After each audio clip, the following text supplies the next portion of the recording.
அம்னோவிற்கு மீண்டும் திரும்புவதை அதன் முன்னாள் இளைஞர் பிரிவு தலைவரும் முன்னாள் சுகாதாரத்துறை அமைச்சருமான கைரி ஜமாலுடீன் மாலையில் உறுதிப்படுத்தியிருப்பதாக அம்னோ வட்டாரங்கள் தெரிவித்தன.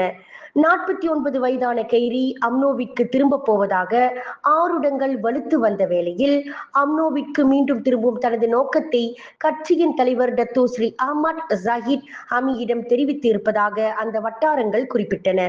கடந்த 2022ஆம் ஆண்டு பொதுத் தேர்தலில் சுங்கை புலோ நாடாளுமன்ற தொகுதியில் போட்டியிட்டு தோல்வி கண்ட கைரி கட்சியின் தலைவர் அஹ்மத் ஜாஹிட்டை கடுமையாக விமர்சித்ததை தொடர்ந்து அவர் கட்சியின் ஒழுங்கு நடவடிக்கை குழுவினரால் நீக்கப்பட்டார். தமிழரின் வரலாற்று களஞ்சியத்தில் காலத்தை வென்று ஒலிக்கும் ஒரு பெயர், அக்கினியில் பிறந்த வீரன், ஆறுகளை அடக்கிய அரசன், கற்பிலும் கருணையிலும் களத்திலும் எழுந்த பெருமைமிகு மன்னன், காவேரியின் ஓசையில் இன்று வரை உயிர் கொண்டிருக்கும் அவரது நினைவு, சோழர் சிங்கம் என அழைக்கப்படும் வீரத்தின் உருவம், அவர்தான் கரிகால சோழன், தமிழரின் திலகம்.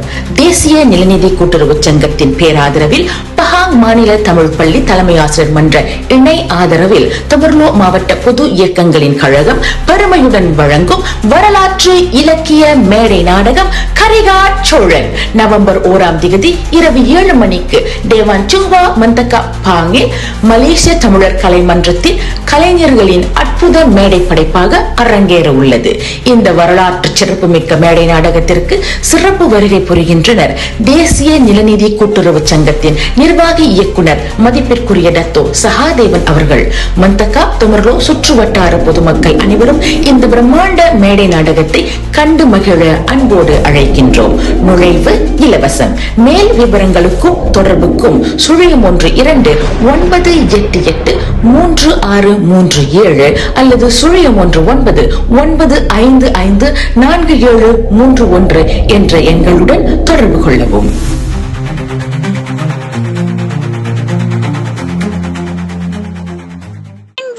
மேலும் செய்திகளை தெரிந்து கொள்ள கீழே இருக்கும் பெல் பட்டனை அழுத்துங்கள். உங்கள் ஆதரவை வெளிப்படுத்த லைக் மற்றும் ஷேர் செய்யுங்கள். தொடர்ந்து விண்வெளியுடன் உங்கள் பயணத்தை தொடர்ந்திருக்க சப்ஸ்கிரைப் செய்யுங்கள்.